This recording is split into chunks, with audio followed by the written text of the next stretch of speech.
Supplies. Yo, what's up, guys? Welcome back to Body Bags. I'm MikeyFish Horde. I'm your Friday host.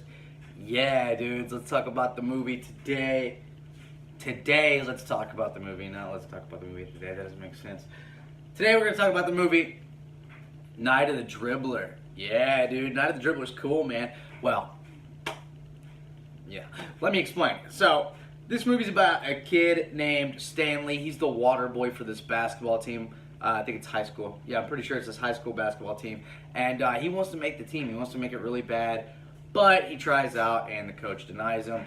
And so now I guess he's a little, I guess it's him, right? Who knows? Who knows who it is? Might be Stanley. Might be someone else.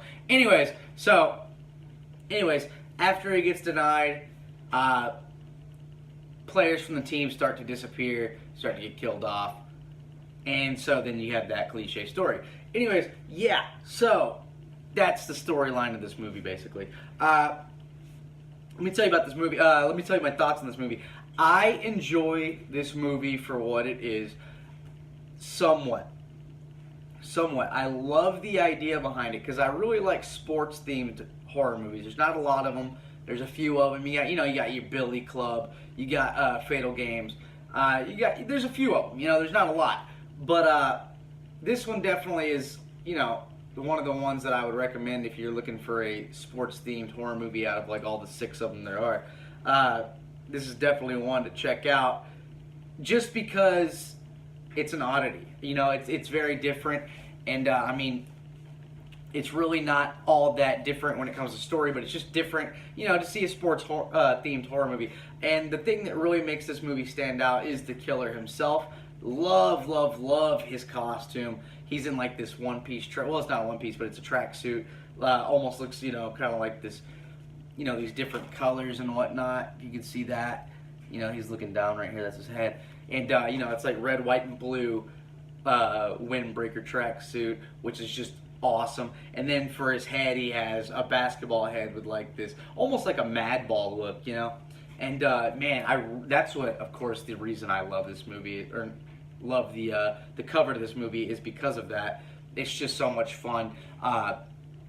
Definitely one of my favorite, I guess slashers, right? Like just the character himself, not the movie itself. Because the movie is kind of weak, because I don't think that there's any blood. I don't remember seeing any blood in this movie. It's been a second since I've watched it. I need to rewatch it. I probably should have rewatched it before I reviewed it. But I don't remember seeing much blood at all. I remember there was one scene where a guy goes up for a slam dunk. I think he does both hands, and he has like blades across, the rim, and his hands come off. And that part was really funny. And I did enjoy that part itself, but for the most part, it's very, very tame for what it is. It's a slasher film, and it's very, very tame. I think someone gets electrocuted, stuff like that, and it's very, very cartoonish. Like, it's very, like, all the characters are very caricature versions of what characters would actually be in a movie. It's very cartoonish, like something like explodes, and I think it even says like kaboom, and like the hair's all like sticking up, and they look a little bit, like black soot on them, basically, not actual burns or anything. So that really does take away a lot from this movie.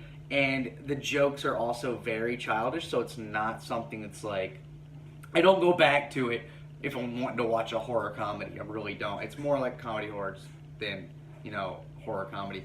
But like I said, the killer's a lot of fun. I just love the look of them. That's just awesome. But really, there's no substance to this movie. It's really not that funny, and it's not scary at all. Excuse me. But definitely, it's cool to have in your collection, just because it's an oddity, and you can be like, hey, check this movie out to all your friends. It has a guy with a basketball for a head killing people. That's really why I keep it. I've seen it only a few times, Definitely don't go running back to this one. I don't really recommend it unless you're wanting to find some sports-related horror. Then it's a lot of fun. It's definitely a genre that I feel needs to be expanded on, because I feel like they could do some cool stuff. I feel like there's some movies that could be made, and it had to do with sports. It could just be fun, even like Gutterballs. I guess that's technically a sports-themed movie, right? Bowling, and then you got The Catcher, stuff like that. There's a lot of them. But anyways, yeah, dude, definitely check out Night of the Dribbler if you're looking for something like that. Other than that, it's definitely something that I wouldn't recommend, but it's a lot of fun either way. If it's not that fun, I don't know why I keep saying it's fun. I guess that's just, I like low budget shit, you know. But anyways, yeah, Night of the Dribbler. If I had to rate it, I'd probably give it like a 4 out of 10. You know, definitely gets a whole point just because of the killer himself. But anyways, yeah, guys, that's it for me today. Night of the Dribbler. Check it out if you want to. Doesn't come highly recommended, but who cares, man? Anyways, yeah, guys, I will see you next Friday. Deuces, gooses. Later, dudes.